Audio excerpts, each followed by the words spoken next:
Allah dit dans la sourate Taha à partir du verset 9 وَهَلْ أَتَاكَ حَدِيثُ مُوسَى إِذْ رَأَى نَارًا فَقَالَ لِأَهْلِهِ امْكُثُوا إِنِّي آنَسْتُ نَارًا لَعَلِّي آتِيكُم مِّنْهَا بِقَبَسٍ أَوْ أَجِدُ عَلَى النَّارِ هُدًى فَلَمَّا أَتَاهَا نُودِيَ يَا مُوسَى إِنِّي أَنَا رَبُّكَ فَاخْلَعْ عَلَيْكَ إِنَّكَ بِالْوَادِ الْمُقَدَّسِ طُوًى وَأَنَا اخْتَرْتُكَ فَاسْتَمِعْ لِمَا يُوحَى إِنَّنِي أَنَا اللَّهُ لَا إِلَهَ إِلَّا أَنَا فَاعْبُدْنِي وَأَقِمِ الصَّلَاةَ لِذِكْرِي إِنَّ السَّاعَةَ آتِيَةٌ أَكَادُ أُخْفِيهَا لِتُجْزَى كُلُّ نَفْسٍ بِمَا تَسْعَى فَلَا يَصُدَّنَّكَ عَنْهَا مَن لَّا يُؤْمِنُ بِهَا وَاتَّبَعَ هَوَاهُ فَتَرْدَىٰ وَمَا تِلْكَ بِيَمِينِكَ يَا مُوسَىٰ قَالَ هِيَ عَصَايَ أَتَوَكَّأُ عَلَيْهَا وَأَهُشُّ بِهَا عَلَىٰ غَنَمِي وَلِيَ فِيهَا مَآرِبُ أُخْرَىٰ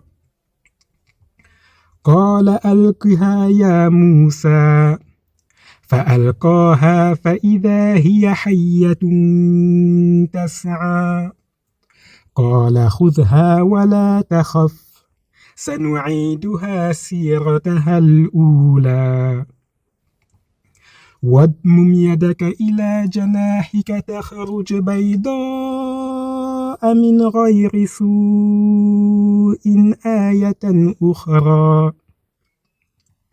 لنريك من آياتنا الكبرى اذهب إلى فرعون إنه طغى قال رب اشرح لي صدري ويسر لي أمري واحلل عقدة من لساني يفقه قولي واجعل لي وزيرا من أهلي هارون أخي أشدد به أزري وأشركه في أمري كي نسبحك كثيرا ونذكرك كثيرا إنك كنت بنا بصيرا قال قد أوتيت سؤلك يا موسى. Ok, c'est ça la partie qu'on va expliquer aujourd'hui, du verset 9 jusqu'au verset 36 de la sourate Taha. Des versets dans lesquels Allah nous raconte l'histoire de Moussa et des Bani Israël et de Pharaon, c'est-à-dire Pharaon en arabe.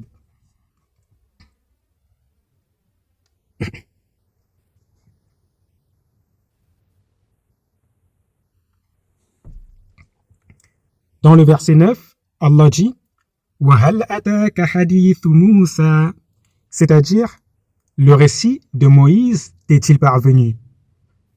C'est-à-dire, est-ce que tu connais l'histoire de Moussa alayhi salam, le prophète Moussa, celui qui a été envoyé en Égypte à Pharaon et celui qui a traversé la mer Rouge?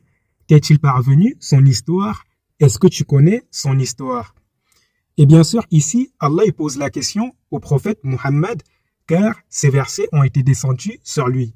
Mais la question, elle est posée à toi aussi, toi qui es en train de lire cette sourate, toi qui lis cette sourate, et toi qui écoutes cette explication de cette sourate. Allah, il te pose la question à toi aussi, t'est-il parvenu le récit de Moïse? Connais-tu l'histoire de Moussa, alayhi salam, qu'on appelle aussi Moïse, ou Moshe chez les Hébreux?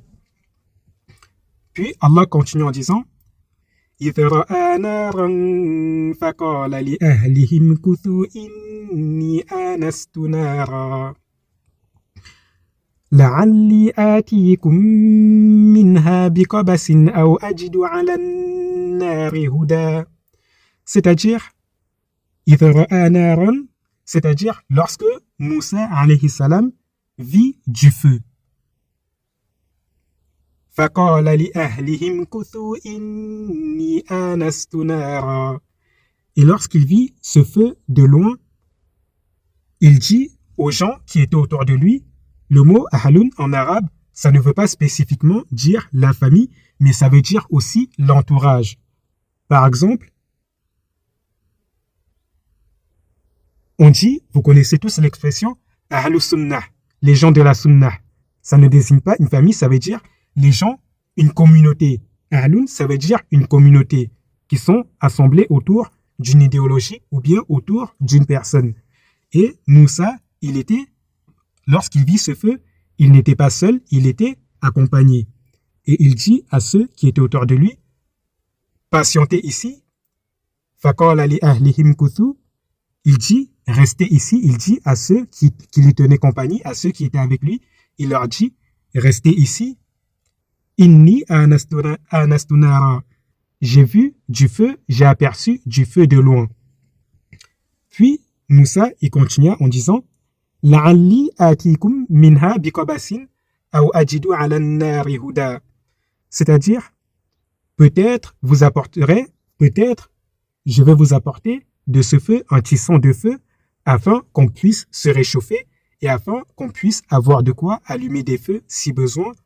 Ou bien, peut-être, vais-je trouver auprès du feu quelqu'un qui va nous guider. Et vous allez comprendre parce qu'il était dans le mont Sinaï, il était au Sinaï.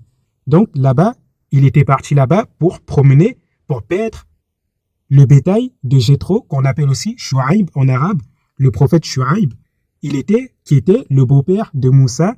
Moussa, il était parti paître son bétail.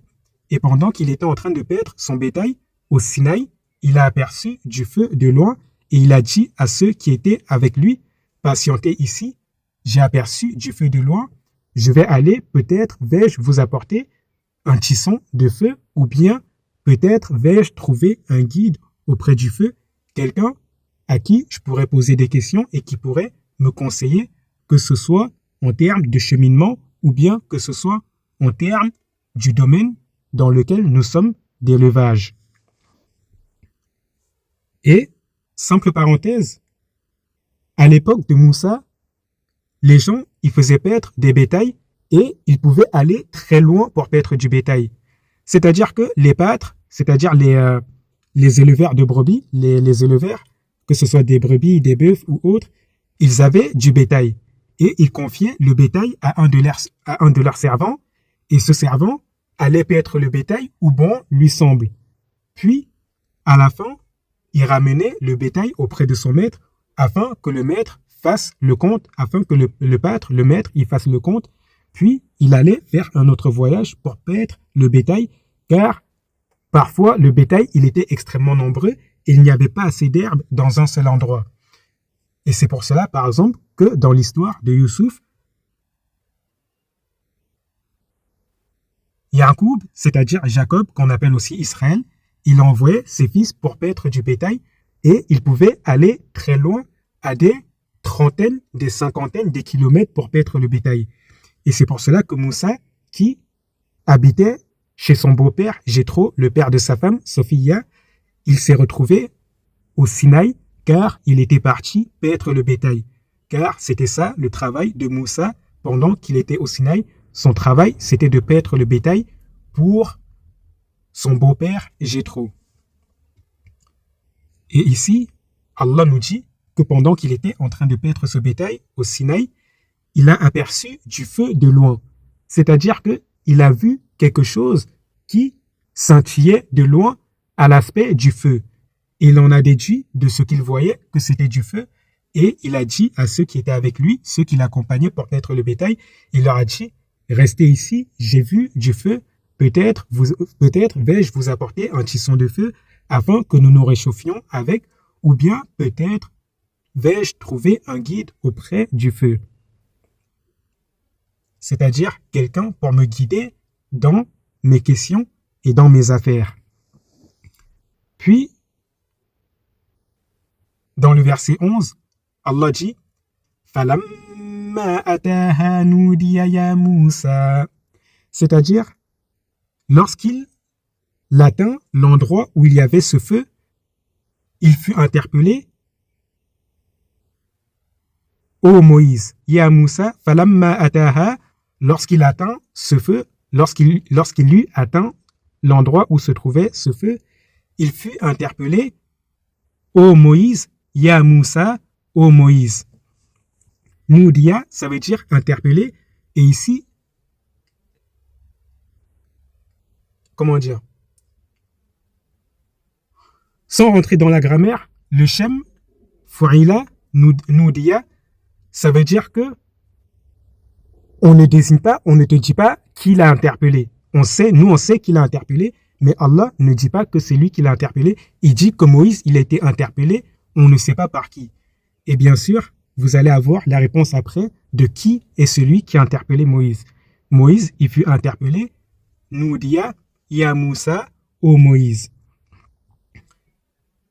Et au verset 12, Allah continue en disant Inni ana rabbuka fakhla'na alayka innaka bilwadi al-muqaddasi tuwa. C'est-à-dire que après qu'il fut interpellé par une voix, lorsqu'il atteint cet endroit où il y avait du feu, la voix continua de lui parler en disant Innani ana rabbuka, je suis certes ton Seigneur, c'est-à-dire Innani. Le inna en arabe, c'est un harf qui est utilisé pour ôter le doute. Si on devait traduire, selon le sens, ça voudrait dire, on traduirait, il n'y a aucun doute, je suis certes, sans aucun doute, ton Seigneur. C'est ça que ça veut dire, innani ana rabbuka.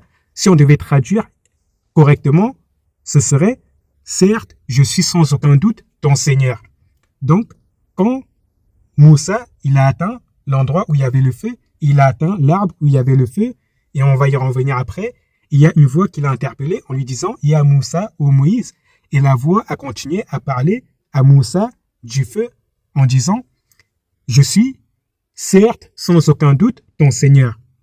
Puis la voix continua en lui disant « Farla'na alayka innaka bilwadi al-muqaddasi tuwa ». C'est-à-dire « Enlève tes sandales, car tu es dans la vallée sacrée de toi, c'est-à-dire tu es dans la vallée sacrée qui se trouve au mont Sinaï, qu'on nomme en arabe Toua. Donc ici, avant de rentrer dans l'explication de ce verset, avant de rentrer dans l'explication de cette partie, il y a un détail que je dois vous rajouter, c'est que quand Moussa il a aperçu ce feu de loin au mont Sinaï, il ne savait pas, il pensait avec certitude que c'était du feu qu'il avait aperçu, car la chose était brillante comme du feu et la chose scintillait de loin. Mais quand il s'est approché de plus près, il a vu que c'était un arbre qui était en feu, mais que cet arbre ne brûlait pas.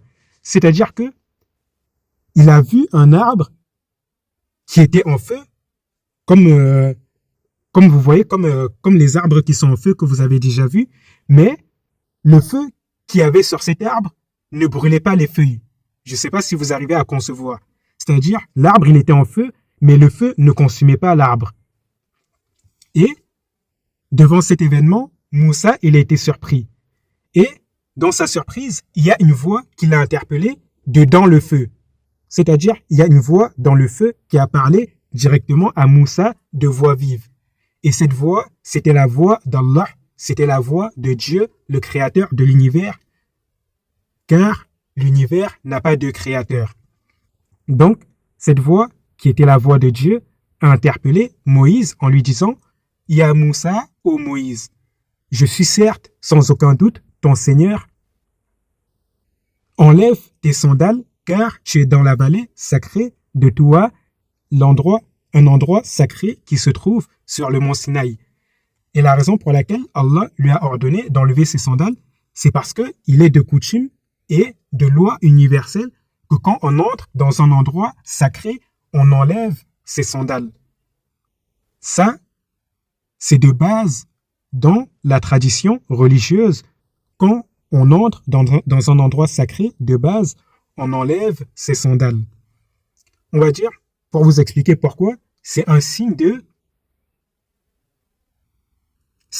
sacralité, tout simplement. Sans vous dire beaucoup de mots, c'est un signe de sacralité. C'est un signe que pour montrer que vous êtes soumis complètement à la sacralité de cet endroit. Je ne sais pas si vous comprenez.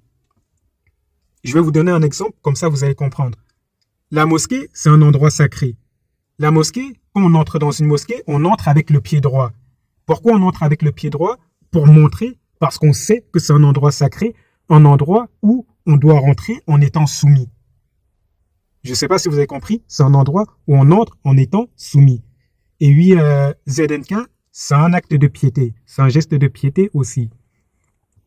Mais ça montre la soumission. Et ça montre, plus précisément,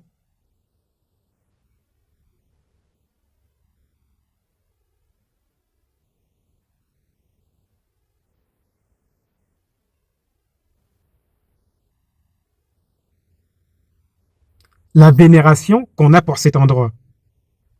Je ne sais pas si vous avez compris. Ça montre que vous avez de la vénération pour cet endroit et ça montre que vous vénérez cet endroit.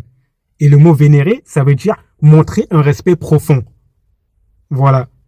C'est, comme tu l'as dit, Ouseni, c'est le respect des lieux sacrés. Ça montre que vous avez un respect profond pour ce lieu et pour le maître de ce lieu.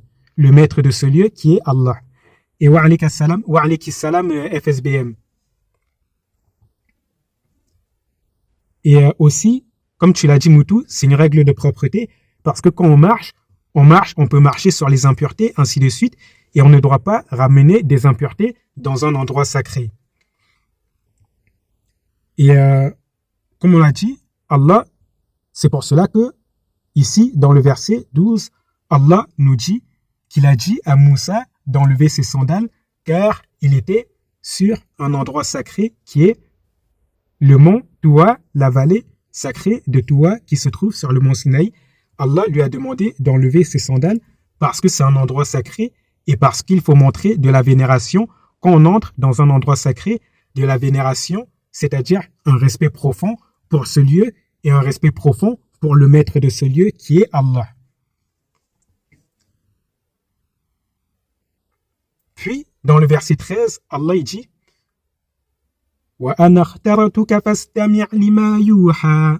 c'est-à-dire qu'il dit à Moussa alayhi salam, il continue à parler à Moussa alayhi salam, il lui dit moi, Allah, je t'ai choisi, je t'ai choisi, je t'ai élu. Je t'ai choisi, je t'ai élu parmi tous les autres, je t'ai élu, toi, ô Moussa. Fastami' lima yuha, écoute bien ce qui va t'être révélé.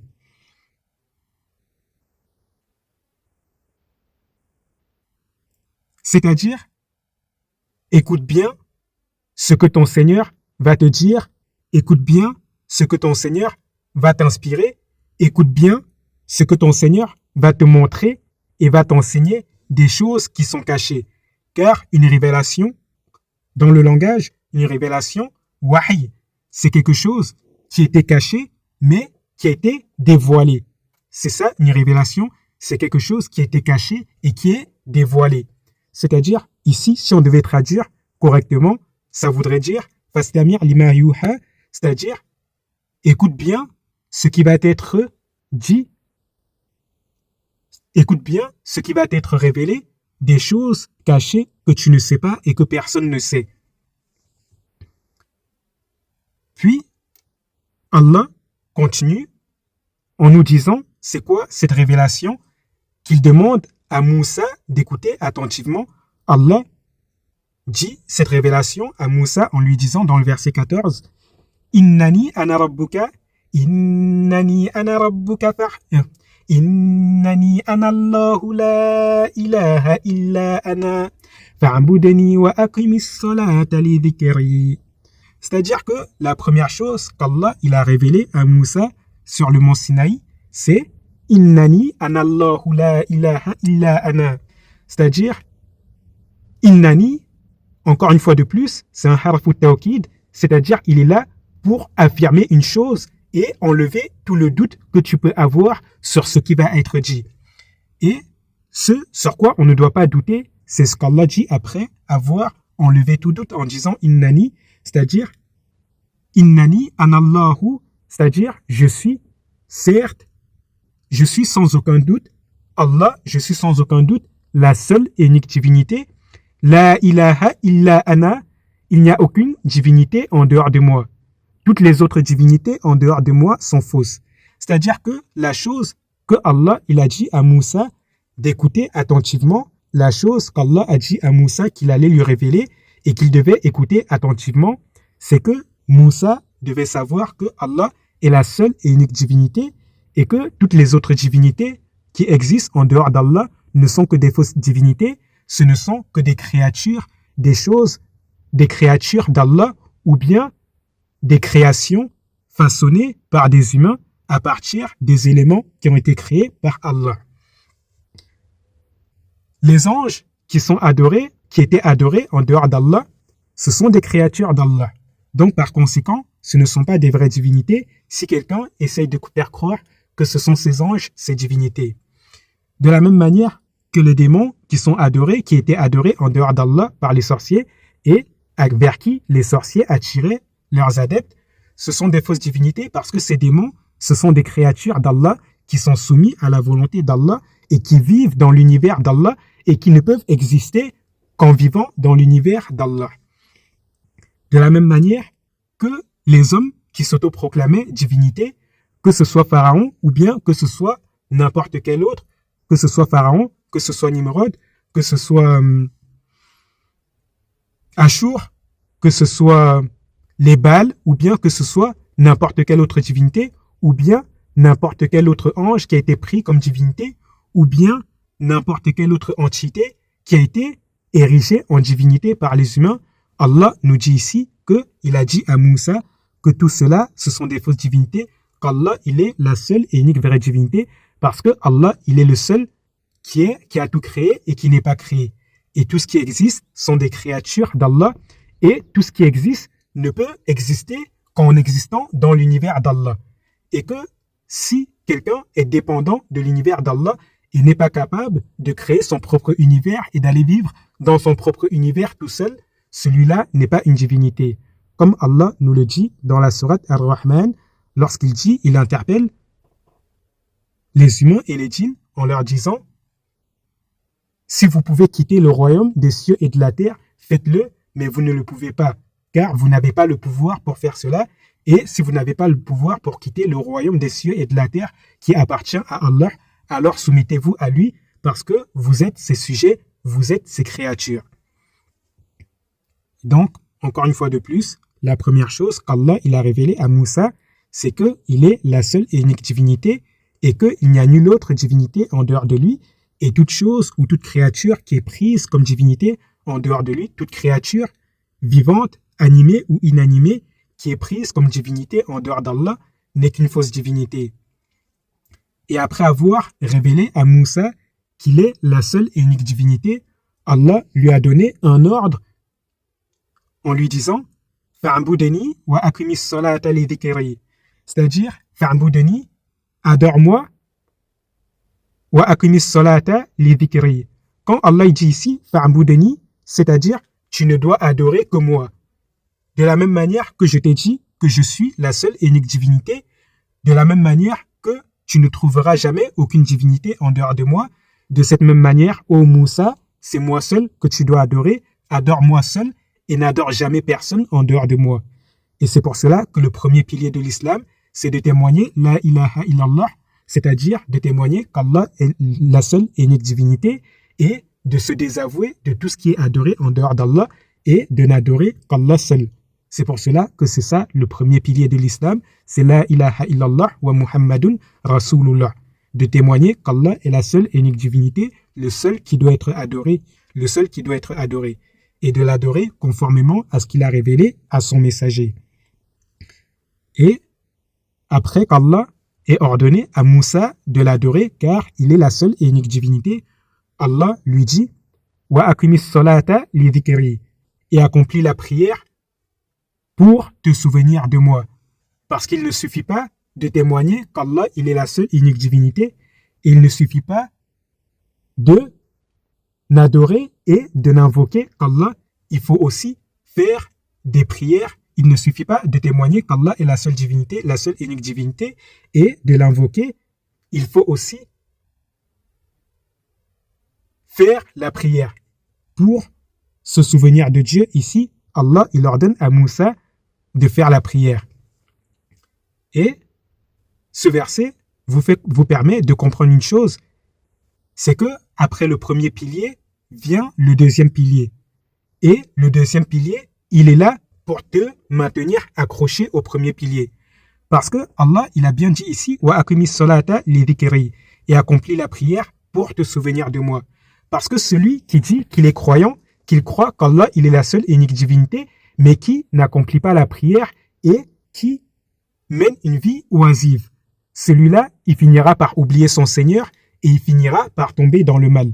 Alors que celui qui accomplit la prière constamment, son cœur reste accroché à son Seigneur, et celui dont le cœur est accroché à son Seigneur, son cœur ne va dévier ni à droite ni à gauche pour aller vers le mal. Et pour vous résumer cela, je vous donne un exemple tout simple. Les Coranistes, ils disent qu'Allah, il est la seule et unique divinité. Mais à côté de ça, ils ne prient pas. À côté de ça, ils rejettent le deuxième pilier. Ils disent, ils ne font pas la prière parce qu'ils rejettent comment le prophète, ils rejettent la sunna du prophète, ils rejettent la manière dont le prophète a enseigné de faire la prière, et du coup, ils ne font pas la prière. Et comme ils ne font pas la prière, le lien entre eux et Allah, il se brise. Et comme le lien entre eux, Allah, il s'est brisé, ils ne font que s'enfoncer dans des égarements de plus en plus lointains. Et vous avez des exemples tout simples que je vous ai déjà cités dans des vidéos qui sont sur la chaîne. L'exemple des Coranistes qui, au début, disaient que Allah était la seule divinité, mais qu'il fallait rejeter la sunna et qu'il fallait rejeter toute la manière dont le prophète a enseigné comment prier, comment faire le ramadan, comment donner la zakat, ainsi de suite. Ils rejetaient tout cela. Et du coup, comme ils rejetaient tout cela et qu'ils ne pouvaient pas prier, ils disaient qu'Allah est la seule divinité, mais ils ne priaient pas. Du coup, le lien entre eux et Allah s'est brisé et Shaitan les a attaqués de toutes parts et ils sont venus en disant que la prière n'est pas obligatoire et que la prière qu'on accomplit à la mosquée, ce n'est pas la vraie prière. Ils ont commencé à dire ça et du coup, ils ont rejeté la prière. Et après avoir rejeté la prière, ils ne font pas le ramadan parce que ils disent que le jeûne qu'on fait, ce n'est pas la manière dont il faut jeûner correctement. Du coup, ils inventent leur manière de jeûner et non seulement ils inventent leur manière de jeûner, mais ils ne jeûnent même pas. Ils font des choses qui n'ont rien à voir avec ce qu'Allah a prescrit.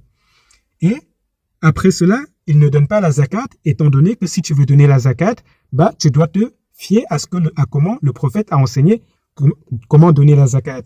Et du coup, si tu rejettes les hadiths, tu ne peux pas donner la zakat parce que Allah, il te dit de donner la zakat, mais il ne t'explique pas comment donner la zakat.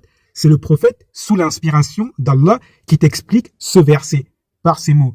Allah, il donne l'ordre de manière générale et le prophète vient t'expliquer comment mettre en pratique l'ordre sous l'inspiration d'Allah. Et du coup, comme ils ont rejeté ce que le prophète a enseigné de la manière de donner la zakat, ils ne donnent pas la zakat. Pareillement, ils ont rejeté le pèlerinage à la Mecque maintenant et ils disent que le fait de faire le pèlerinage à la Mecque est de tourner autour de la Kaaba comme Allah l'a enseigné dans le Coran et comme le prophète l'a expliqué, ils disent que c'est du shirk. Et ils s'en vont même jusqu'à dire que on peut boire de l'alcool, que l'alcool n'est pas interdit dans le Coran, que une femme elle peut prier sans voile, qu'une femme qui a ses règles peut faire la prière, ainsi de suite. Ils viennent avec des énormités les unes après les autres et ils tombent d'abomination en abomination. Pourquoi?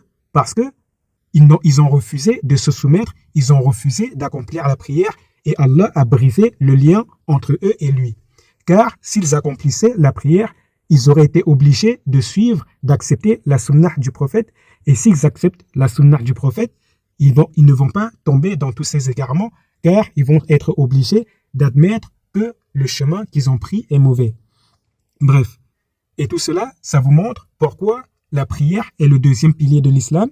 Et ici, ça vous fait comprendre pourquoi lorsque Allah il a dit à Moussa qu'il est la seule et unique divinité, après lui avoir dit ça, il lui a donné le deuxième ordre qui est d'accomplir la prière, de l'adorer et d'accomplir la prière pour se souvenir de lui, pour ne pas l'oublier, afin que le lien qu'il y a entre lui et Allah ne se brise pas. Ainsi, toi qui es croyant, si tu ne veux pas que le lien qui est entre toi et Allah se brise, tu dois t'accrocher à la prière. Car celui qui délaisse la prière finira par délaisser Allah. Celui qui néglige la prière oubliera Allah. Et celui qui oubliera Allah, son regard sera tourné vers le mal. Et c'est pour cela que Allah dit encore une fois de plus ici, wa aqimis salata li dhikri, et accomplis la prière pour te souvenir de moi.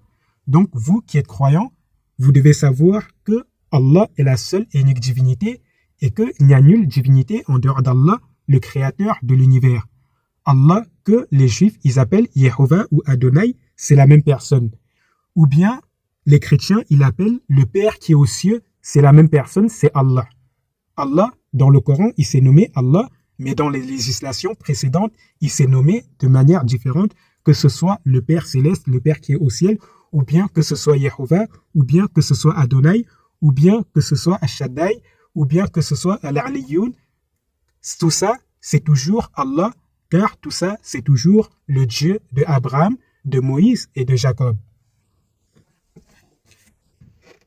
Et vous devez savoir qu'Allah, qui est le créateur de l'univers, est la seule et unique divinité, et vous devez l'adorer, c'est-à-dire vous devez l'invoquer et vous devez n'implorer que lui dans le secours. Et vous devez faire la prière pour que le lien qu'il y a entre vous et lui ne se brise pas.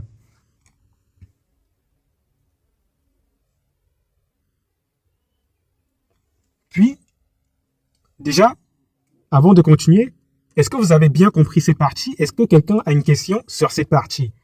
Est-ce que j'ai bien expliqué?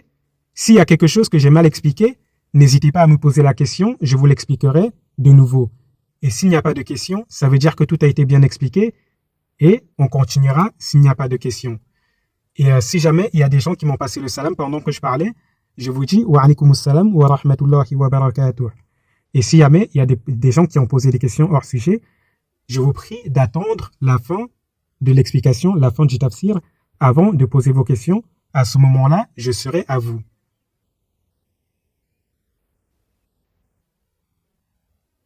Et Elilé, oui, les 5 piliers de l'islam, ils se retrouvent dans toutes les religions. Dans la religion juive, dans la religion, dans la religion hébraïque, il y a toujours, premier pilier, n'adorer qu'Allah et n'adorer personne en dehors d'Allah. Deuxième pilier, accomplir la prière. Le jeûne, troisième pilier, le jeûne. Car le jeûne, c'était le moyen de se purifier des péchés. Et quatrième pilier, le fait de donner la zakat, le fait de donner l'aumône aux pauvres, c'est dans toutes les religions. Dans toutes les religions, déjà, vous trouvez ces trois-là, que ce soit, premier pilier, témoigner qu'Allah est la seule et unique divinité, c'est-à-dire témoigner de l'unicité d'Allah, le créateur de l'univers. 2, accomplir la prière. 3, faire le jeûne pour se purifier de ses péchés. 4, donner l'aumône aux pauvres, c'est-à-dire ne pas oublier les pauvres. Et 5e pilier, le fait de faire le pèlerinage. Ça, tu trouves ça dans toutes les religions monothéistes. Et bref, je pense que ça, vous avez compris. Les 5 piliers que je viens de citer, vous les trouvez dans toutes les religions monothéistes. Il y a toujours ces 5 piliers. Et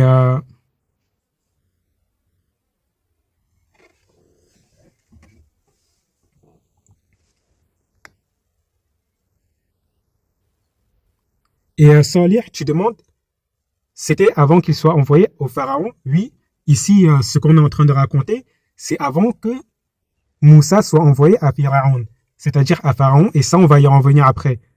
C'est dans la suite. Et est-ce que quelqu'un a d'autres questions sur ce que je viens d'expliquer, ou est-ce que c'est bon?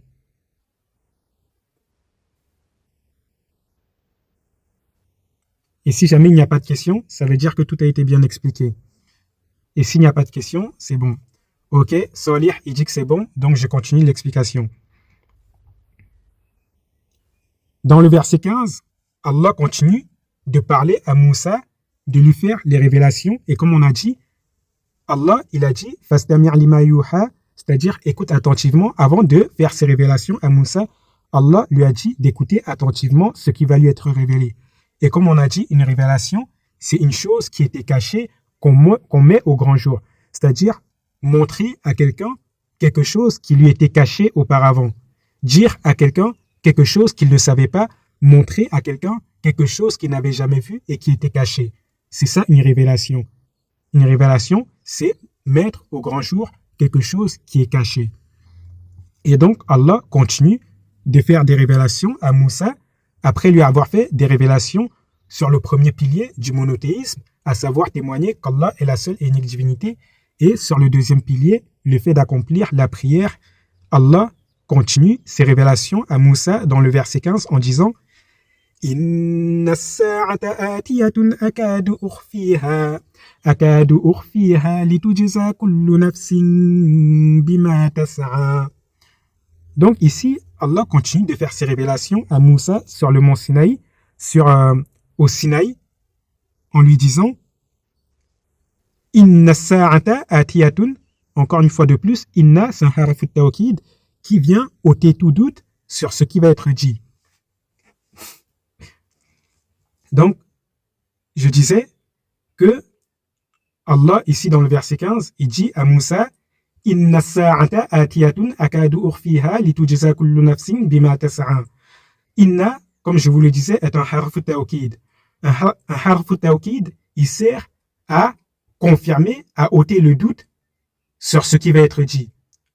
C'est-à-dire que quand vous dites inna, ça veut dire que la personne à qui vous êtes en train de parler, il ne doit pas douter de l'information que vous êtes en train de lui donner. C'est-à-dire que c'est une information qui est sûre et certaine.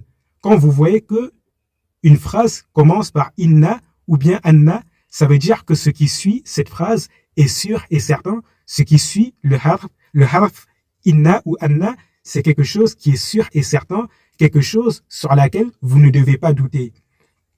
Et ici, Allah dit Inna as-sa'ata atiyatun, c'est-à-dire, si on devait traduire littéralement, ça veut dire certes, l'heure du jugement va arriver. Certes, l'heure du jugement, l'heure du jour du jugement va arriver. Mais le sens, ça veut dire tu ne dois pas douter que le jour du jugement va arriver. Tu dois être sûr et certain que le jour du jugement va arriver. Et c'est pour cela que le fait de croire au jour du jugement, c'est un pilier de la foi. C'est quelque chose sur lequel on ne doit pas douter. Comme Allah dit ici à Moussa, Inna as-sa'ata atiyatun, n'aie aucun doute sur le fait que le jour du jugement va arriver. Il n'y a aucun doute, sois sûr et certain qu'il n'y a aucun doute que le jour du jugement va arriver. Puis Allah continue de parler en disant Akadu ukhfiha, c'est-à-dire j'arrive à peine à la cacher. C'est-à-dire que l'arrivée du jour du jugement, non seulement c'est quelque chose qui est sûr et certain, mais c'est quelque chose qui est tellement évident que n'importe quelle personne, il doit le savoir et il doit en être convaincu. C'est quelque chose qui est inné de la même manière qu'on naît et qu'on meurt. On est conscient, même sans avoir étudié la religion, même sans avoir lu le Coran, on a notre conscience qui nous dit que la mort n'est pas la fin de toute chose. On a la mort qui est là pour nous faire méditer sur ce qui est après la mort et pour nous faire méditer sur le fait que ce que nous avons fait avant la mort, nous allons rendre des comptes sur cela. On a la mort qui est là pour nous dissuader de nous comporter de la mauvaise façon parce qu'on ne sait pas ce qui nous attend après la mort. Donc, même quelqu'un qui n'a pas étudié la religion, même quelqu'un qui n'a jamais lu le Coran, même quelqu'un qui n'a jamais lu aucun livre, il est conscient que le jour du jugement va arriver, il est conscient qu'il y a un créateur et qu'il va vers ce créateur. Et c'est pour cela que ici Allah dit Akadu ukhfiha, c'est-à-dire j'arrive à peine à la cacher, c'est-à-dire que c'est quelque chose qui est tellement évident que ça doit être une évidence pour tout le monde. C'est quelque chose qui est tellement évident que je ne peux pas la cacher et je ne peux pas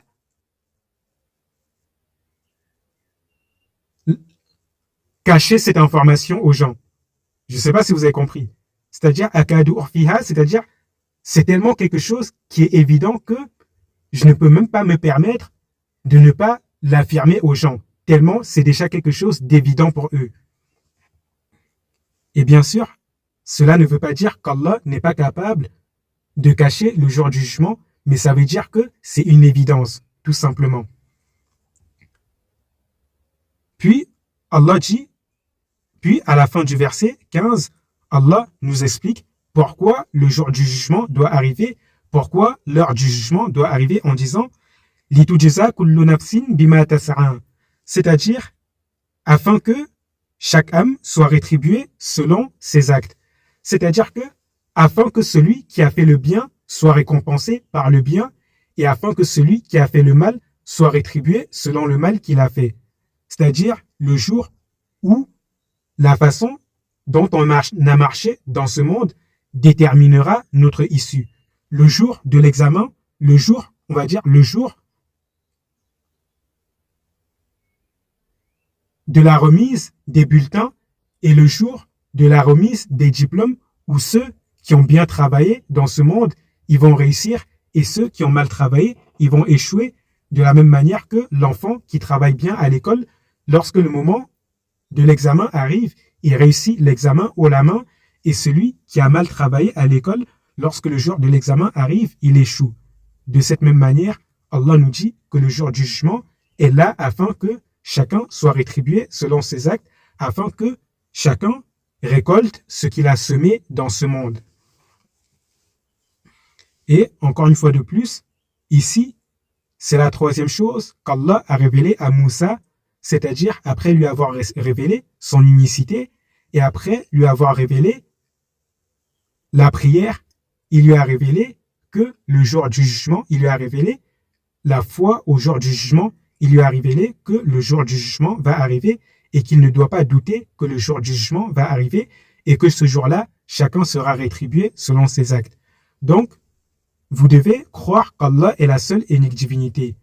Vous devez adorer Allah et n'adorer personne en dehors de lui. Vous devez accomplir la prière et vous devez vous souvenir du jour du jugement afin que le souvenir du jour du jugement vous pousse à faire le bien et vous dissuade de faire le mal, car vous savez que vous allez comparaître devant votre Seigneur afin d'être jugé sur ce que vous avez fait dans ce monde de bien ou de mal. Comme Allah le dit,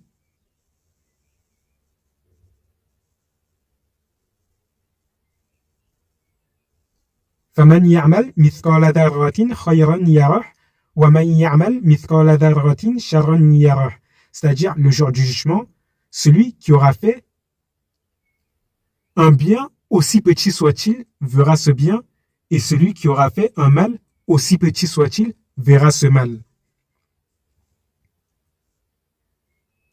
Puis, après avoir révélé ces informations sur le jour du jugement à Moussa, Allah continue de parler à Moussa en lui disant dans le verset 16 فَلَا يَصُدَّنَّكَ عَنْهَا مَنْ لَا يُؤْمِنُ بِهَا وَاتَّبَعَ هَوَاهُ فَتَرْدَى. C'est-à-dire que après qu'Allah ait dit à Moussa que le jour du jugement va arriver et qu'il ne doit pas douter de ce jour où chacun va rendre des comptes sur ce qu'il a fait dans ce monde et où chacun va récolter ce qu'il a semé dans ce monde, Allah dit à Moussa فَلَا يَصُدَّنَّكَ عَنْهَا مَنْ لَا يُؤْمِنُ بِهَا. C'est-à-dire que celui qui ne croit pas au jour du jugement ne t'en détourne pas. C'est-à-dire que celui qui ne croit pas en l'au-delà et qui suit sa passion, c'est-à-dire qui vit comme s'il n'y avait rien après la mort, qui vit comme s'il n'allait pas rencontrer Allah et qui vit comme s'il n'allait pas être jugé pour le mal qu'il fait, Allah dit ici que celui-là ne doit pas te détourner du jour du jugement. C'est-à-dire, tu ne dois pas, malgré le fait, on est dans un monde et il faut de tout pour faire un monde. Il y a des bonnes personnes, il y a des mauvaises personnes. Il y a des croyants, il y a des mécréants. Il y a des justes, il y a des injustes. Il y a des gens vertueux, il y a des gens vicieux. Il y a des gens sincères, il y a des hypocrites.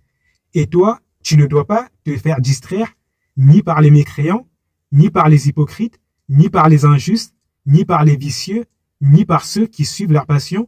Tu ne dois pas te faire distraire par eux, ces gens-là qui vivent comme s'ils n'allaient jamais rencontrer le jour du jugement, qui vivent comme s'il n'y avait rien après la mort. Tu ne dois pas te laisser distraire par ces personnes. Tu ne dois pas te laisser distraire par celui qui te dit « Oui, il faut profiter de la vie, on n'a qu'une seule vie, il faut profiter avant de mourir. » Tu ne dois pas te laisser distraire par cette personne. Tu dois savoir que la vie dans ce monde est une épreuve et que après ta mort, tu vas en rendre compte et ton but dans ce monde n'est pas de profiter, mais ton but est de réussir l'épreuve. Et comment réussir l'épreuve? En adorant Dieu seul, sans rien lui associer, en faisant la prière et en faisant le bien et en t'éloignant du mal. En adorant Dieu sans rien lui associer et en étant bon avec ton prochain et en étant bon et juste avec ton prochain. Ça, tu ne dois pas te laisser distraire de cela par celui qui te dit « on n'a qu'une seule vie, il faut en profiter ». De la même manière que tu ne dois pas te laisser distraire du jour du jugement par celui qui te pousse à dire « oui, il faut vendre de la drogue pour remplir le frigo », celui qui commet des injustices et qui vend des choses illicites. Tu ne dois pas te laisser distraire par cette personne et ces bonnes paroles qui disent « oui, il faut remplir le frigo, oui, il faut nourrir la maman ». Tu ne dois pas te laisser distraire par ces belles paroles. De la même manière que tu ne dois pas te laisser distraire par celui qui t'appelle à la passion, c'est-à-dire qui t'appelle à l'amusement, qui te dit « oui, viens, on va regarder tel concert », qui passe son temps à regarder des concerts, qui passe son temps à fêter et qui passe son temps à courir derrière le moindre plaisir et qui te pousse vers cela. Tu ne dois pas te laisser distraire par ces personnes. En soi, de manière générale, tu ne dois pas te laisser distraire par ceux qui suivent leur passion, qui vivent comme s'ils n'allaient jamais rencontrer Allah. Puis, Allah, après avoir dit qu'il ne faut pas se laisser distraire par ces personnes, et quand Allah il le dit à Moussa, ça compte aussi pour tout croyant. Quand Allah dit, donne un conseil à un prophète, le conseil il est destiné à tous les croyants qui vont suivre le chemin de ce prophète. Car il n'y a pas deux droits chemins, il n'y a qu'un seul droit chemin qui mène à Allah. Et quand Allah donne un conseil à un prophète, ça veut dire que ça fait partie du droit chemin de suivre ce conseil. Donc ici, Allah il parle à Moussa, mais le conseil, il vaut aussi pour nous qui sommes ici et il vaut aussi pour tout le monde. Tous ceux qui cherchent la satisfaction d'Allah, tous ceux qui veulent faire le bien et qui veulent s'éloigner du mal, tous ceux qui espèrent rencontrer Allah en un jour de joie et non en un jour de tristesse, ils doivent suivre ce conseil. Ils ne doivent pas cheminer dans le chemin de ceux qui suivent leur passion et qui vivent comme s'ils n'allaient jamais rendre compte de ce qu'ils ont fait dans ce monde. Et après nous avoir dit ça, Allah nous dit Fatarada. Allah dit à Moussa plus précisément, après lui avoir dit de ne pas se laisser distraire du jour du jugement par celui qui suit sa passion, Allah lui dit Fatarada, c'est-à-dire sinon tu périras. C'est-à-dire si tu oublies le jour du jugement, si tu oublies le jour où tu vas rencontrer Allah et que tu vas rendre compte de tout ce que tu as fait dans ce monde, le jour où tu vas récolter ce que tu as semé dans ce monde, si tu oublies ce jour-là et que tu suis les gens qui vivent comme s'il n'y avait qu'une seule vie et qui vivent comme s'ils n'allaient jamais rendre compte de ce qu'ils ont fait dans ce monde et qui vivent comme si ce monde n'était pas une terre d'épreuve, si tu te laisses distraire du jour du jugement et que tu préfères suivre ces gens-là, tu périras. Fatarada, tu périras. Donc, souvenez-vous du jour du jugement et efforcez-vous de demander à Allah qu'il fasse en sorte que vous le rencontriez en un bon jour, en un jour sous un bon visage et non sous un mauvais visage. C'est-à-dire que vous le rencontriez en état de piété et non en état de mécréance ou bien en état d'injustice, que vous le rencontriez en tant que musulman, en tant que musulman, c'est-à-dire croyant, soumis à Allah et qui pratique la religion correctement, qui fait le bien et qui s'éloigne du mal. Vous devez vous efforcer de demander à Allah qu'il fasse en sorte que vous le rencontriez en étant des bons musulmans et des bons croyants Et vous ne devez jamais oublier que vous allez rencontrer Allah. Parce que le jour où vous oubliez le jour du jugement et vous oubliez que vous allez rencontrer Allah après votre mort, vous allez commencer à vous comporter comme ceux qui vivent, comme s'ils n'allaient jamais rendre compte de tout le mal qu'ils font. Et encore, une fois de plus, Allah dit فَمَنْ يَعْمَلْ مِثْقَالَ ذَرَّةٍ شَرًّا يَرَهُ, c'est-à-dire le jour du jugement, celui qui aura fait un mal, aussi petit soit-il, le verra ce jour-là. Si tu as lancé un mauvais regard à quelqu'un, tu le verras ce jour-là. Ce jour-là, les anges viendront avec ton livre et dans ton livre, il sera marqué que tu as regardé mal telle personne, tel jour, à telle heure, dans tel endroit. Si tu as insulté quelqu'un, ce jour-là, tu le verras marqué dans ton livre. Ce jour-là, tu devras rendre compte de cette insulte que tu as adressée à cette personne. Si tu dois de l'argent à quelqu'un et que tu ne rembourses pas, le jour du jugement, tu devras rendre des comptes de cela. Si ta mère t'a parlé et que dans ton cœur, tu as eu de l'aversion pour elle, malgré le fait qu'elle te donnait de bons conseils, on va dire, si tu as manqué de respect à ta mère, le jour du jugement, tu verras cela. C'est-à-dire tout le mal que tu fais, aussi petit soit-il, et tu le verras le jour du jugement. Donc, tu dois te souvenir du jour du jugement et tu ne dois pas sous-estimer le moindre mal que tu peux faire, le mal dont tu es conscient et le mal dont tu n'es pas conscient. Car il y a une chose qu'on oublie, on pense au mal dont on est conscient, dont on a fait et qu'on est conscient, et souvent on oublie le mal qu'on fait mais dont on n'est pas conscient.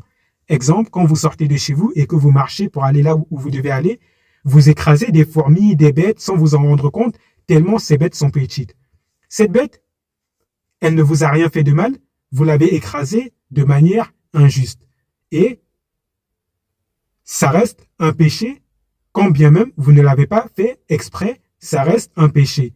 Et quand bien même vous n'en êtes pas conscient, vous devez demander à Allah de vous pardonner ce que vous êtes conscient, ce dont vous avez fait comme péché et vous êtes conscient, et ce dont vous avez fait comme péché et dont vous n'êtes pas conscient, vous devez vous demander constamment à Allah de vous pardonner cela afin que vous ne le rencontriez pas le jour du jugement avec des péchés que vous avez commis dont vous n'étiez même pas conscient. Et c'est pour cela qu'il a été dit dans la prophétie, tout fils d'Adam est pécheur et le meilleur d'entre eux est celui qui se repentit. Tout homme est pécheur et le meilleur d'entre eux est celui qui se repentit, le meilleur d'entre eux est celui qui demande pardon à Dieu. Donc, n'attends pas de commettre un péché pour demander pardon à Dieu. Demande pardon à Dieu tout le temps, matin, midi, soir. Même quand tu penses que tu n'as commis aucun péché, demande quand même pardon à Dieu parce qu'il y a des choses, des mots que tu fais sans même t'en rendre compte alors que ce sont des mots.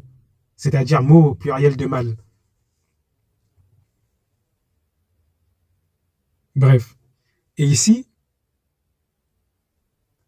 ce verset 16, il nous montre l'importance de se souvenir du jour du jugement constamment et de ne jamais oublier ce jour-là parce que le fait de se souvenir du jour du jugement, c'est ça qui nous fait cheminer dans la crainte d'Allah et celui qui chemine dans la crainte d'Allah, celui qui chemine dans la crainte de Dieu, celui-là, il s'efforcera de faire le bien et d'éviter le mal car il sait que son Seigneur l'observe et qu'un jour, il retournera à son Seigneur et il lui rendra compte de tout ce qu'il a fait, que ce soit au grand jour ou en cachette.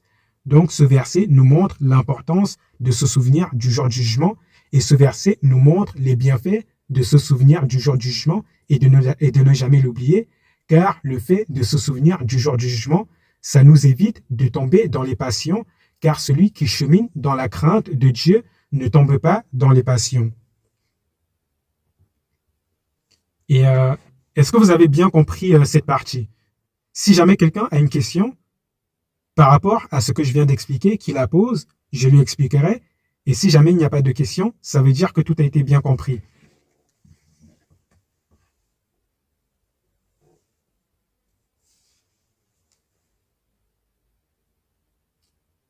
Et Zena, Wafik Barakallah et wa alayki salam. Et je ne sais pas s'il y a des gens qui m'ont passé le salam pendant que je parlais. Donc, je vous dis wa alaykum salam wa rahmatullahi wa barakatuh. Et vous qui êtes dans le chat, dans le live, n'oubliez pas de passer le salam à ceux qui passent le salam. Et si quelqu'un pose des questions hors sujet ou si quelqu'un interpelle, se confie sur un problème, comme je vous l'ai dit, n'hésitez pas à consoler ou à répondre à cette personne, c'est humain. Et Zena, ça, Inch'Allah, déjà je termine ce que j'ai commencé, je termine la Sourate Taha et on verra pour ce qui est hors sujet. Et ok, la victoire, Al-Fath, il dit que tout est bien compris, Wafik Barakallah, et Fido aussi, donc on continue.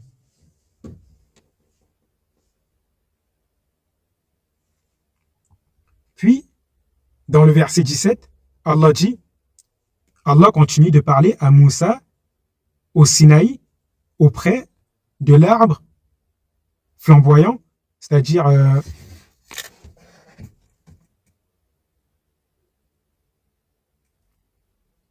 auprès de l'arbre flamboyant, Allah continue de parler à Moussa et encore une fois de plus, comme je vous l'ai dit, Allah parlait de dans le feu, c'est-à-dire Moussa, il entendait la voix d'Allah lui parler de dans le feu.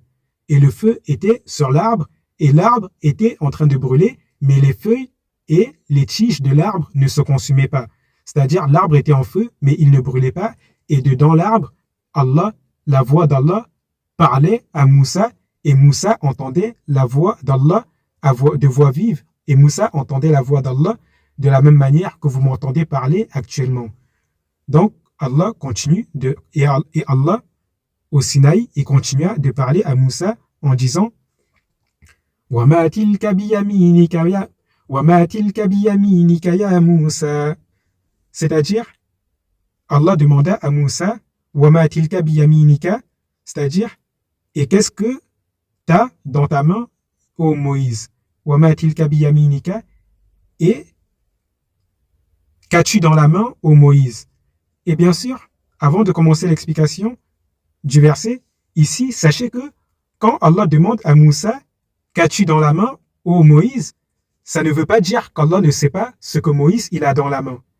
C'est une question qui a pour but de faire montrer quelque chose à Moïse. C'est-à-dire que c'est de la pédagogie.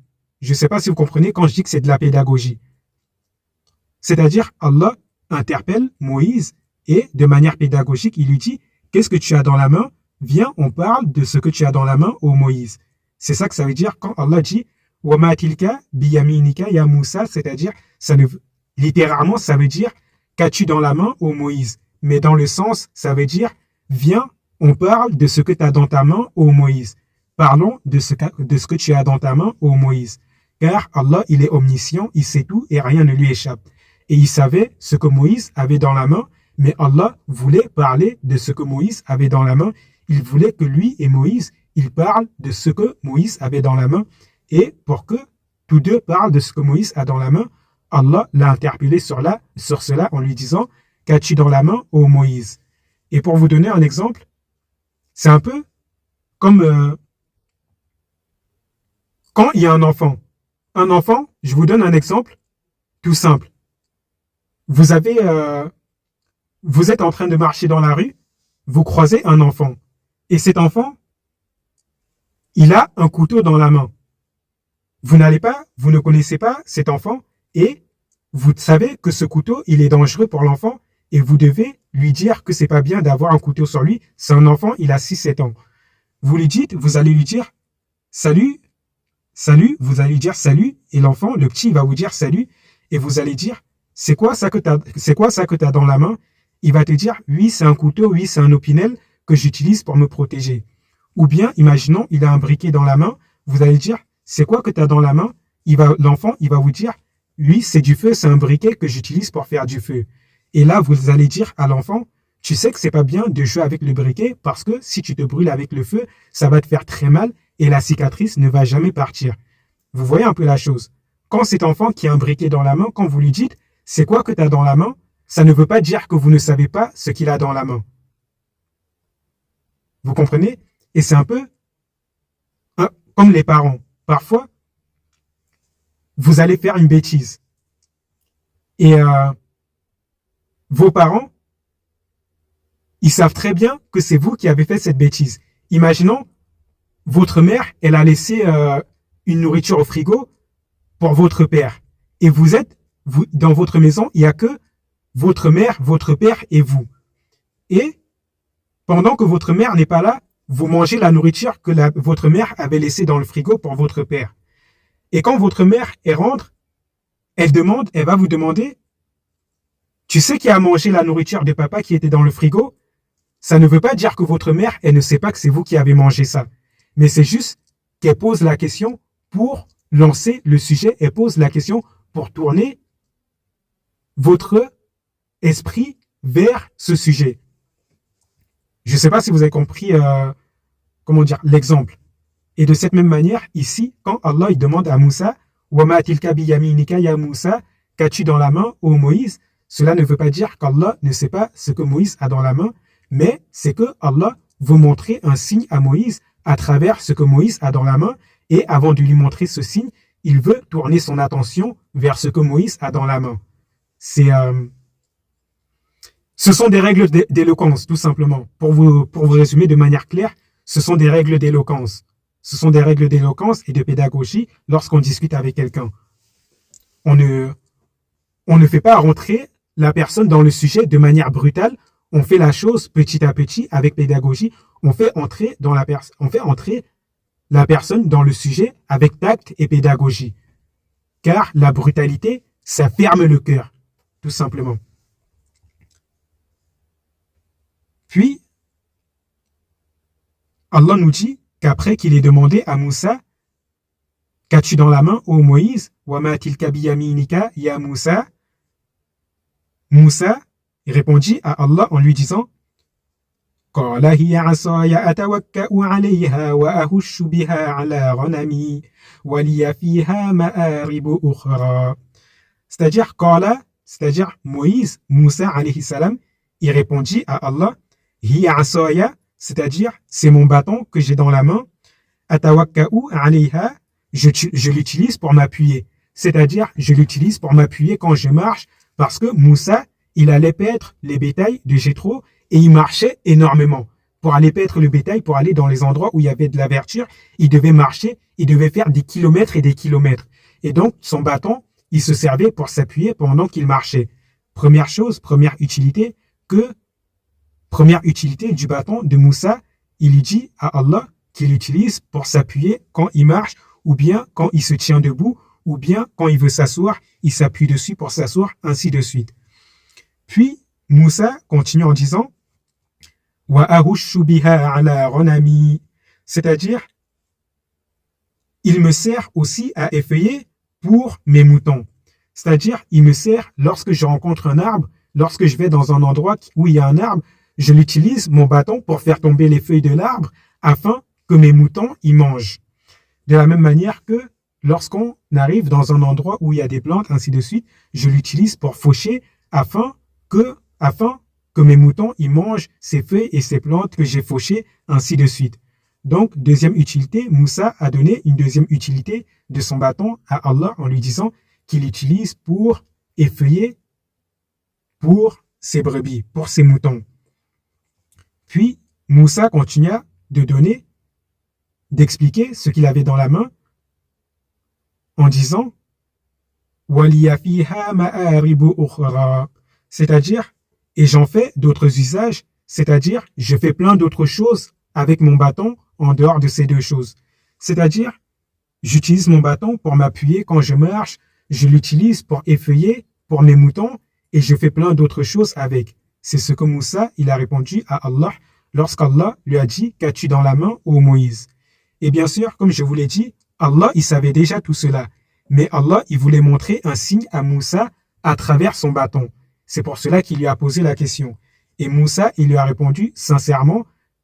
Il n'a pas fait preuve d'orgueil, il a répondu avec sincérité. Il n'a pas dit « Pourquoi tu me poses la question sur mon bâton? Pourquoi tu me demandes ça ?» Il a répondu avec un cœur sincère.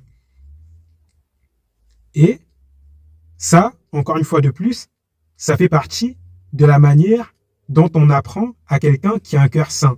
Et rien que la réponse que vous donne une personne, ça vous montre directement si cette personne, elle a un cœur sain ou si elle n'a pas un cœur sain. Je vous donne un exemple tout simple. Je vous cite encore l'exemple du petit enfant avec le briquet qui marche dans la rue.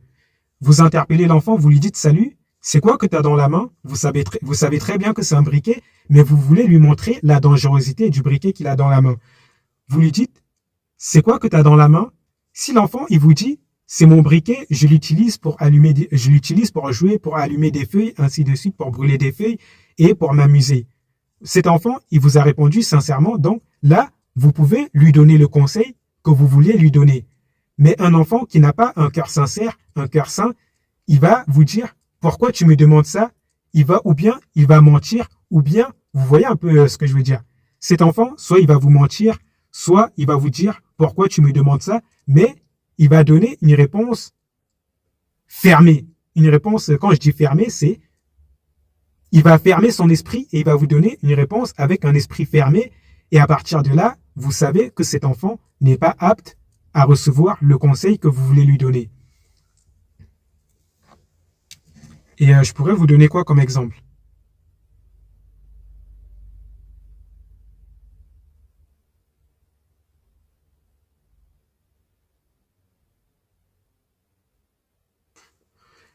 Sans donner trop d'exemples, comme on en a déjà donné beaucoup, c'est un peu une méthodologie que les professeurs ils utilisent pour donner des cours, pour enseigner à leurs élèves. Ils leur posent des questions à leurs élèves dont ils connaissent déjà la réponse, et lorsque les élèves donnent leur réponse, ils utilisent que ce soit les erreurs de leurs élèves pour leur donner la bonne réponse, ou bien si leurs élèves ont donné une réponse incomplète, ils complètent la réponse. Et je vous donne un exemple tout simple. Par exemple,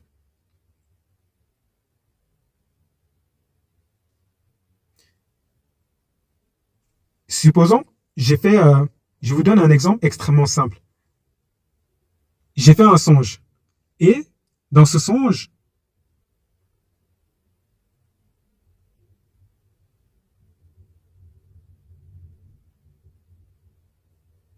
ouais, je vais prendre un vrai songe que j'ai fait, comme ça va être plus clair l'exemple.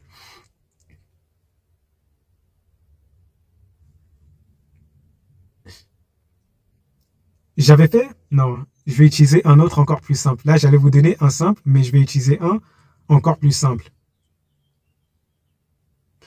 J'avais fait un songe où je voyais un ange. Et l'ange, il m'a dit, arrête d'écouter ton nez. Ça, ce que je vous raconte là, c'est vraiment un songe que j'ai eu dans lequel j'ai vu un ange. Et l'ange, il m'a dit, arrête d'écouter ton nez. Et quand il m'a dit ça, il m'a demandé, répète ce que je viens de te dire. Et je lui ai dit, tu m'as dit, arrête d'écouter ton nez. Ça, c'est le songe que j'ai eu, il s'est limité à là. Et maintenant, imaginez, je viens et je vous dis que j'ai fait un songe dans lequel j'ai vu un ange qui me disait, arrête d'écouter ton nez. Est-ce que vous pouvez m'expliquer ce que ça veut dire?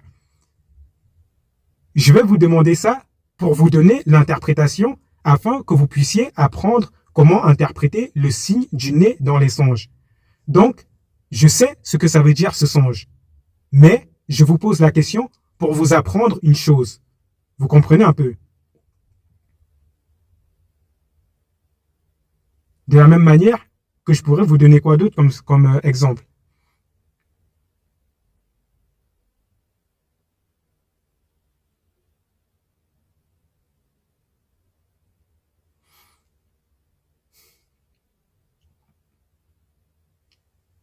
Un autre exemple extrêmement simple, j'avais fait un autre songe dans lequel j'avais vu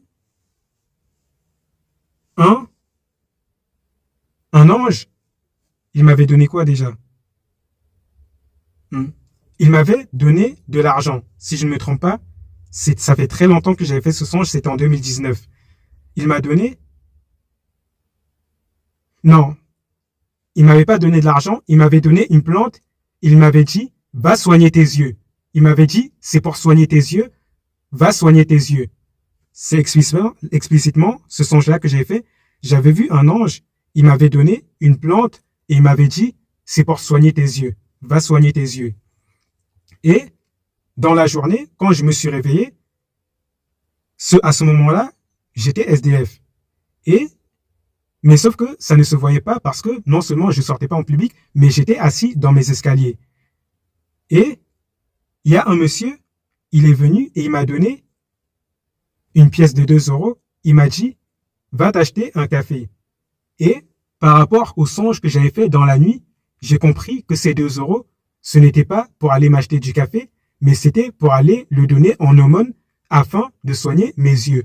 Parce que dans la foi, dans les signes, dans le langage des signes, dans le langage des allégories, les yeux, ça représente la foi, les yeux, ça représente l'âme. Je ne sais pas si vous avez compris.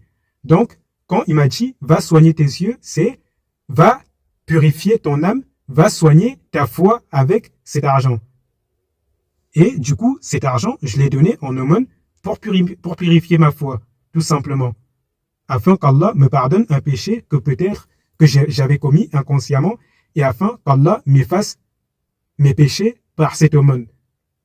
Et par exemple, je pourrais vous dire le songe et vous dire, j'ai fait un songe dans lequel j'ai vu un ange qui me donnait une plante et il me disait, c'est pour soigner tes yeux, qui peut m'interpréter ce songe?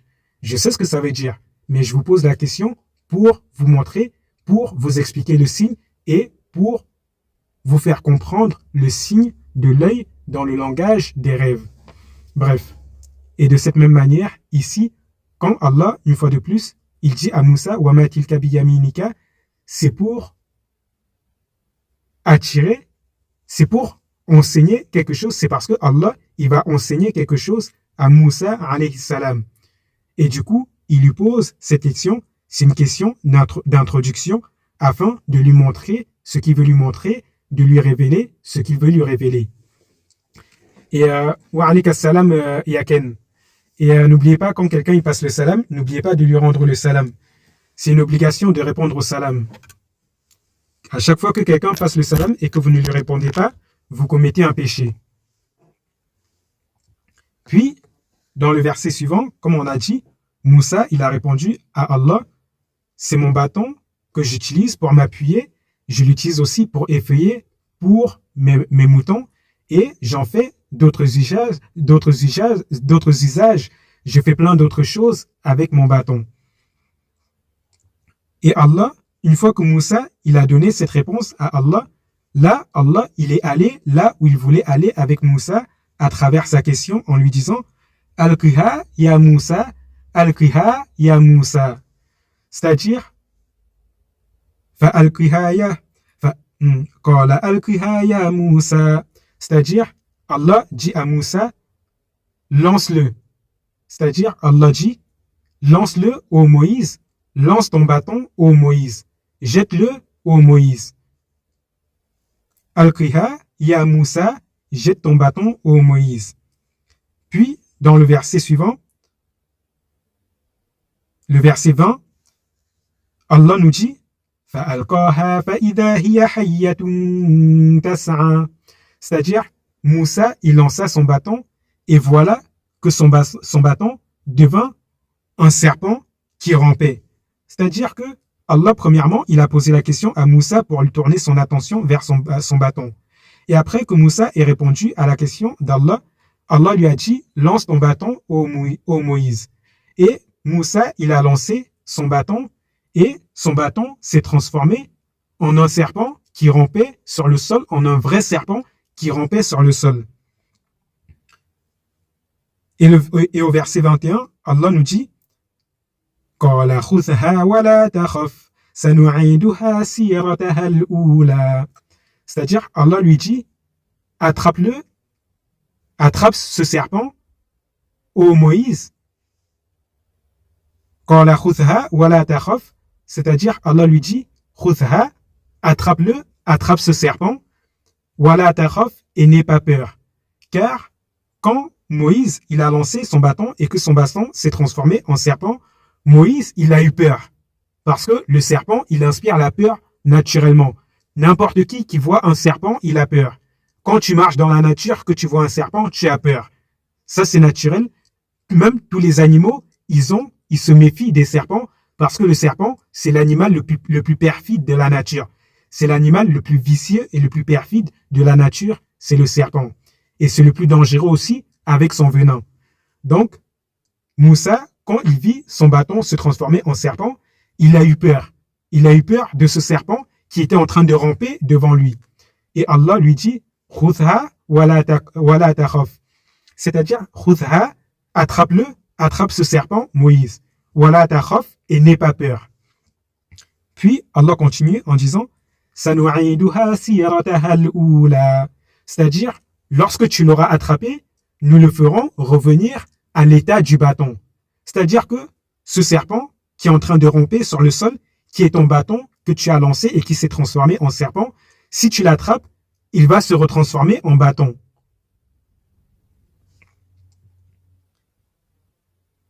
Et bien sûr, Moussa, il a attrapé le bâton, il a attrapé le serpent et le serpent s'est retransformé en bâton. Puis, dans le verset 22, Allah continua de montrer ses signes à Moussa alayhi salam en lui disant وَاضْمُمْ يَدَكَ إِلَى جَنَاحِكَ تَخْرُجْ بَيْضَاءَ مِنْ غَيْرِ سُوءٍ آيَةً أُخْرَى. C'est-à-dire, et serre ta main sous ton aisselle. C'est-à-dire, serre ta main sous ton aisselle, elle sortira toute blanche sans aucun mal. Et voilà un autre prodige. Wadmum yadaka ila janahika, serre ta main sous ton aisselle. Taharuj bayda'a, ta main, une fois que tu l'auras serrée sous ton aisselle, elle sortira et elle sera toute blanche. C'est-à-dire lumineuse, blanche et lumineuse. Min royri su'in, sans aucun mal. Pure, sans aucun mal. Ayatan ukhra, c'est-à-dire, et voilà un autre miracle que je viens de te montrer, après le miracle du bâton qui se transforme en serpent, voilà que je te montre un autre miracle avec ta main. Ayatan ukhra, voilà un autre miracle. Puis, dans le verset 23, Allah continue en disant Linuriyaka min ayatina al-kubra, c'est-à-dire afin que nous te fassions voir nos signes les plus grands, c'est-à-dire nos plus grands signes, nos plus grands prodiges, nos plus grands signes, nos plus grands miracles, afin que nous te fassions voir nos plus grands miracles. Idhab ila fir'auna innahu tagha. Va vers Pharaon, car il a outrepassé toutes les limites, c'est-à-dire il a transgressé toutes les limites du bien, il est tombé dans le mal et il est allé très loin dans le mal. Quand ici Allah dit Idhab ila fir'aun, va vers Pharaon, innahu tagha, il a dépassé, il a outrepassé toutes limite, il a dépassé toutes les limites qu'Allah avait imposées, il les a tous dépassées, il est vraiment allé très très loin dans le mal. Et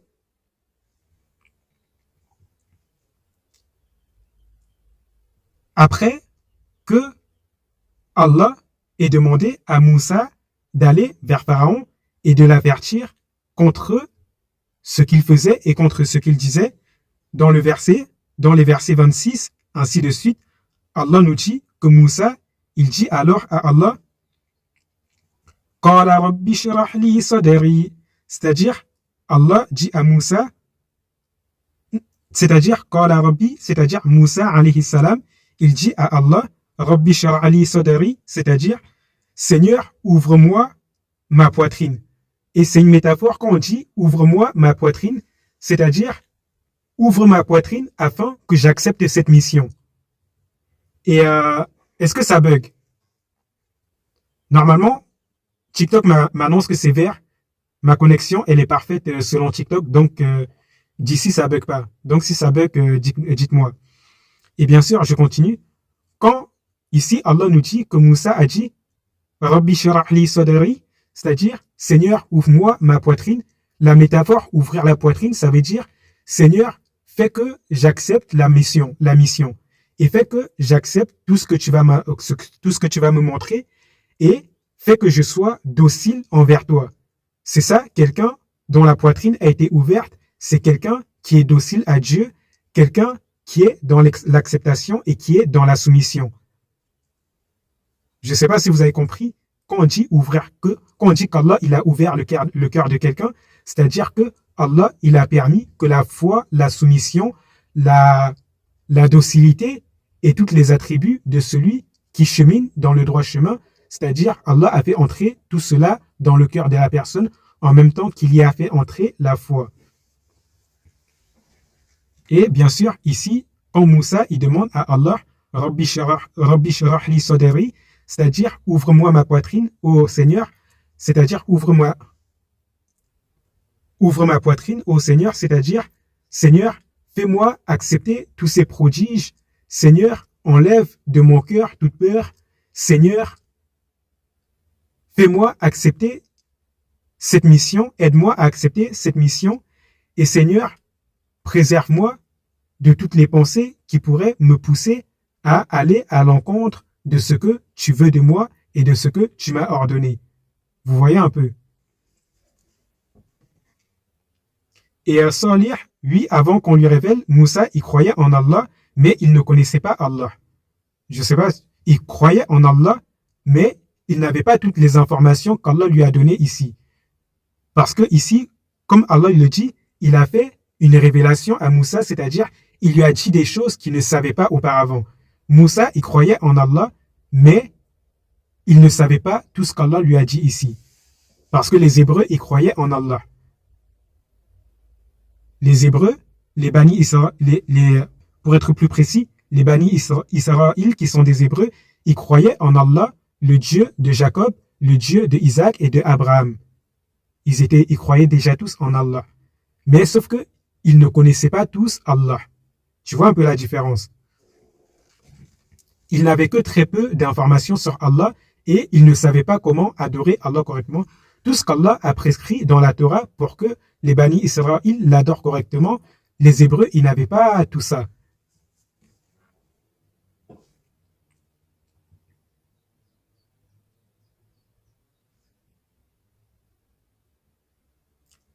Et bref. Et ça, Inch'Allah, on expliquera ça une autre fois lorsqu'on racontera l'histoire de Yacoub et de Lévi. Normalement, je l'ai déjà fait en live plusieurs fois, mais j'ai pas enregistré les lives, donc je n'ai pas la vidéo, mais je l'ai déjà expliqué plusieurs fois. Et donc, après que Moussa ait demandé à Allah de lui ouvrir sa poitrine, il demanda ensuite à Allah, dans le verset 26, il dit « Wa yassir li amri », c'est-à-dire « et facilite moi ma mission, ô Seigneur ». C'est-à-dire, une fois que tu m'as fait accepter cette mission, Seigneur, facilite-la moi. Une fois que Moussa ait demandé à Allah de lui faire accepter sa mission, il a demandé à Allah de lui faciliter cette mission, c'est-à-dire qu'Allah fasse en sorte que cette mission lui soit facile. Quand bien même elle est difficile pour les autres, il demande à Allah de faire en sorte que pour lui, cette mission soit facile. Qu'il puisse être patient tout au long des épreuves qu'il va traverser durant cette mission jusqu'à la fin. Puis, après avoir demandé à Allah de lui faciliter la mission, il demande à Allah dans le verset 27 « Wahlul 'uqdatan min lisani yafqahu qawli » c'est-à-dire aidez-nous un nœud de ma langue, afin qu'il comprenne mes paroles. Wahlul 'uqdatan min lisani, aidez-nous un nœud de ma langue, yafqahu qawli, afin qu'il comprenne mes paroles. Et cela parce que Moussa, il était atteint de bégaiement. Moussa, il était atteint de bégaiement et il avait du mal à s'exprimer. Et ici, c'est la raison pour laquelle lorsque Allah lui a donné cette mission, au début, il a demandé à Allah de la confier plutôt à Haroun, son frère, parce que Haroun, son grand frère, il était plus éloquent que lui. Il avait peur que le fait qu'il ait du mal à s'exprimer soit une cause pour que les gens rejettent le message. Et du coup, ici, comme Allah a dit que c'est lui qui l'avait choisi et que c'est à lui qui devait confier la mission, il a demandé à Allah de dénouer un nœud de sa langue, c'est-à-dire de lui faciliter l'art de l'éloquence et de l'expression et de diminuer ses bégaiements afin que les gens puissent le comprendre, afin que ses paroles ne soient pas confuses, comme lorsque quelqu'un qui est atteint de bégaiement, il vous parle, vous ne comprenez pas tout ce qu'il dit. Vous comprenez la moitié, vous ne comprenez pas l'autre moitié et vous devez deviner parfois même ce que la personne dit. Ici, Moussa, il demande à Allah de lui diminuer ce problème afin que les gens puissent comprendre ce qu'il dit et afin que les gens ne lui disent pas « on ne comprend rien à ce que tu dis ». Et c'est pour cela que lorsque Moussa, il a commencé à prêcher à Pharaon et que Pharaon, lorsqu'il n'avait plus aucun argument, il a dit Am ana khayrun am hadha alladhi huwa mahinun wa lam yakadu yubin. Si je ne me trompe pas, le verset c'est comme ça. Et pour vous traduire, normalement ça fait longtemps que je n'ai pas révisé ce verset, donc je ne l'ai pas sur le bout de la langue. Dans ce verset, lorsque Pharaon n'avait plus aucun argument devant Moussa, il s'est adressé au peuple et il leur a dit est-ce que c'est moi le meilleur ou bien c'est celui-ci, en parlant de Moussa, qui est vil et qui arrive à peine à s'exprimer, qui a du mal à s'exprimer. C'est-à-dire que Pharaon, pour se moquer de Moussa, lorsque Moussa lui a prêché, il a dit que Moussa, il était vil et qu'il ne savait même pas s'exprimer. Vous voyez pourquoi Moussa, il a demandé à Allah de délier un nœud de sa langue afin que les gens comprennent ses paroles, c'est-à-dire de diminuer ses bégaiements afin que les gens puissent comprendre ce qu'il raconte. Donc, information à savoir, Moussa, il était atteint de bégaiement. Puis, dans le verset 29, Moussa, il continue d'invoquer Allah en disant وَجَعَلْ لِي وَزِيرًا مِّنْ أَهْلِي, c'est-à-dire, ô Seigneur, assigne-moi un lieutenant de ma famille. Assigne-moi un wazir. Un wazir, c'est un ministre, un lieutenant, un assistant, ainsi de suite. C'est quelqu'un qui vous épaule dans votre mission. C'est ça, un wazir, c'est quelqu'un qui vous épaule.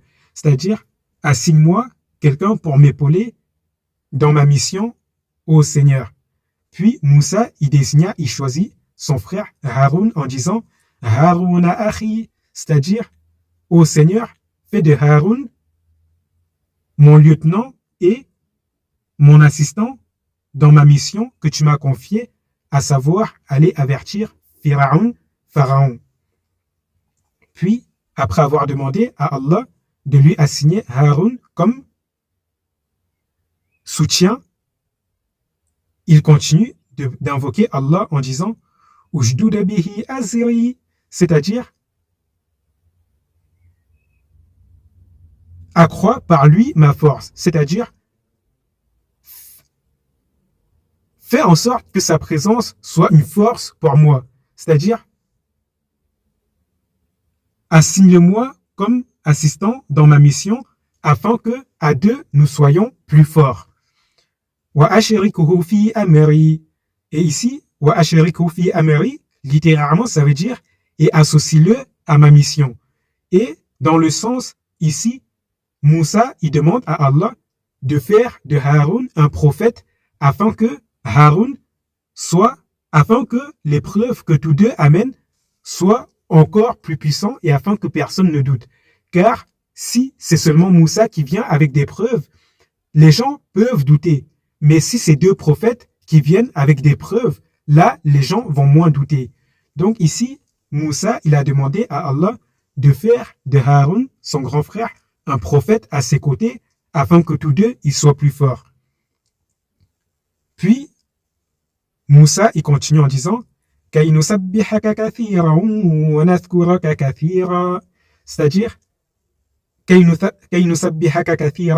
c'est-à-dire afin que nous te glorifions beaucoup, c'est-à-dire afin que nous exaltions ta grandeur et ta pureté, afin que nous proclamions ton nom et afin que nous faisions tes éloges et afin que nous comptions tes bienfaits, afin que personne n'ait aucun doute sur toi, ô Seigneur. Afin que nous te mentionnions beaucoup, car tout seul, je peux dire des choses, mais à deux, on va dire encore plus de choses. Tout seul, je peux prêcher, mais à deux, on va prêcher encore plus. Le nombre fait la force. Puis, Moussa termine son invocation Puis Moussa termine sa doua en disant, c'est-à-dire il termine son invocation à Allah en disant Innaka kunta bina basira. Innaka kunta bina basira. C'est-à-dire, Innaka, tu es certes, Innaka kunta, tu es certes, bina, à propos de nous, basira, clairvoyant. C'est ça que ça veut dire littéralement, mais ça veut dire, si on devait traduire, ça veut dire tu es certes clairvoyant sur nous, tu nous connais bien, lui et moi, et tu es témoin de notre sincérité envers toi, et tu es témoin de notre engagement, et tu es témoin que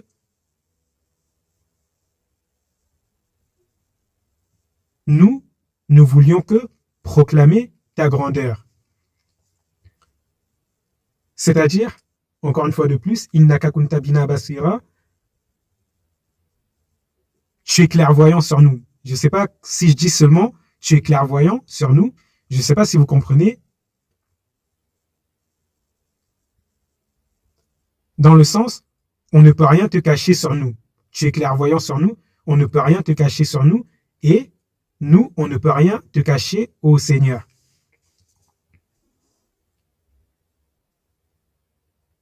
Et dans le sens ici, ça veut dire que tu sais que nous deux, Haroun et moi, nous allons transmettre ton message. Tu sais que nous allons proclamer ta grandeur. Tu sais que nous allons faire ce que tu nous as ordonné. Et tu es témoin de tout cela. Tu sais, ô Seigneur, que nous deux, nous n'allons pas te trahir. Puis, Allah répond à Moussa dans le verset 36 en disant c'est-à-dire, après que Moussa, il est demandé à Allah de lui faciliter sa mission, il est demandé à Allah de lui faire accepter sa mission, de lui faciliter sa mission, de délier sa langue et de lui donner de l'éloquence afin qu'il puisse s'exprimer correctement, et après qu'il ait demandé à Allah de lui assigner Haroun comme ministre, c'est-à-dire comme second, afin que tous deux, ils proclament la grandeur de Dieu et afin que tous deux, ils prêchent le message du tout miséricordieux à Pharaon et à son peuple, et afin que tous deux, ils soient plus forts après avoir demandé tout ça et après avoir témoigné à Allah qu'il est sincère, lui et son frère, et qu'ils ne vont pas trahir Allah et qu'Allah est témoin de leur sincérité et de leur foi. Allah répondit à Moussa en lui disant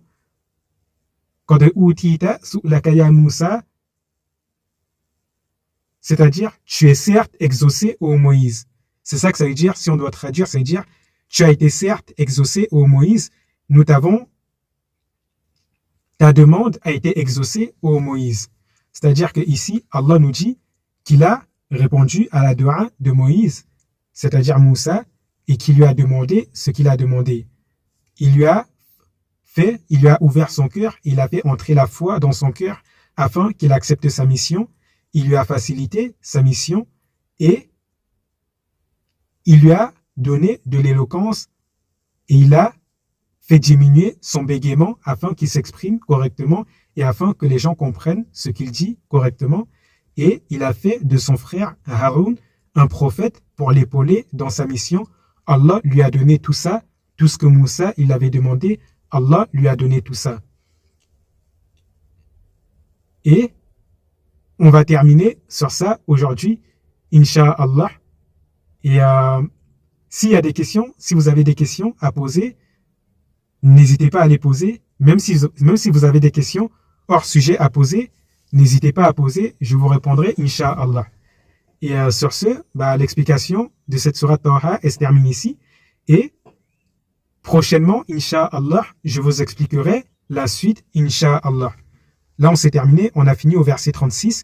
On continuera prochainement, Inch'Allah, la semaine prochaine ou prochainement, lorsqu'Allah nous le facilitera, que ce soit demain, que ce soit la semaine prochaine ou bien la semaine d'après, lorsqu'Allah nous le facilitera, on fera la suite, Inch'Allah. Donc maintenant, vous pouvez poser votre question et qu'Allah nous augmente en science et qu'Allah fasse que ce que nous avons appris ici nous soit profitable et qu'Allah nous pardonne nos erreurs que nous avons faites consciemment et nos erreurs que nous faisons inconsciemment, qu'Allah nous les pardonne. Et je terminerai sur Alhamdulillahi Rabbil Alamin.